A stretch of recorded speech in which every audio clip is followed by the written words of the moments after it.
আন্টিরা, আপনারা কেমন আছেন? তো আজকে আমি আমার আম্মুর চ্যানেলে নিয়ে এসেছি নতুন একটা রেসিপি, যেটা আপনারা আপনাদের বাচ্চাদেরকে টিফিনেও দিতে পারবেন। তো চলেন দেরি না করে আমি রেসিপিটা শুরু করি। ফার্স্টে নিয়ে নিব আমি একটা পলিথিন, সেটা বেটে দিয়ে দিব এই 3টা, তারপর দিয়ে দেবো এই যে আন্টি। এখন আমি এটা এখানটাতে ঢেলে দিব।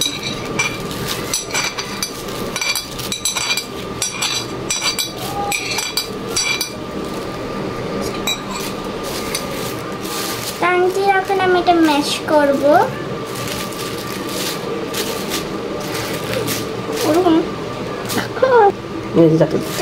আন্টি আমি এটা ম্যাশ করে ফেলছি, হালকা ম্যাশ করছি।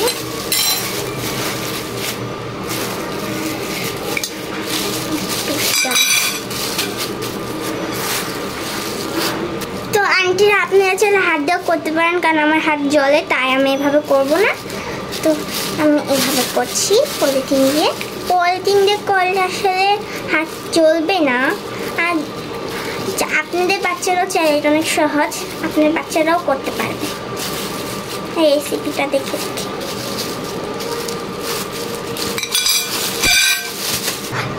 তো আন্টি আমি এখন এটার ভিতরে একটু লবণ দিয়ে দিব, এটার ভিতরে একটু সস দিয়ে দিব। তো আন্টিরা আমি এটার ভিতরে একটু সস দিয়ে দিব, একটু দিব, বেশি দিলে মজা লাগবে না। আমি এটার ভিতরে আন্টিরা আমি এখন এটা মিক্স করে ফেলবো।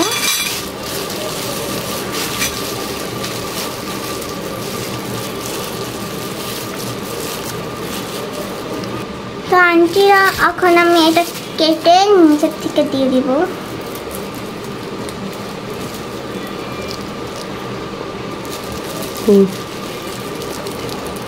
এখন আমি এই যে এটা দিয়ে দিব।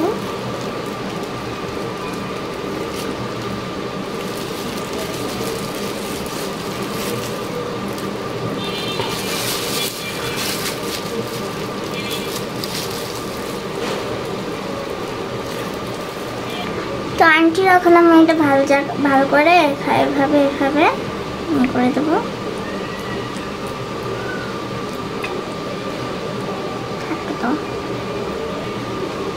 তো আন্টি আমি এভাবে হচ্ছিল না, তাই আমার হাতে তুলে নিয়েছি। এখন আমি এভাবে করে দেবো।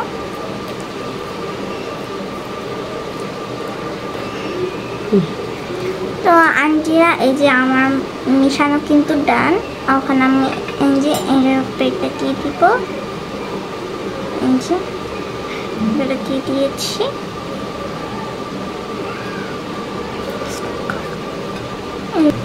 তো আন্টিরা তোমরা যদি স্যান্ডউইচ আকার কাটতে পারো, তো আমি এখন স্যান্ডউইচ আকারে কাটবো। তো আন্টিরা এখন আমি এটা কেটে দিব।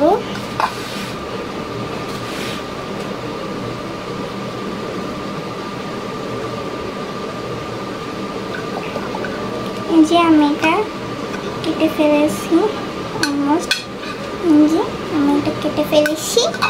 এখন আমি এটা কাটবো।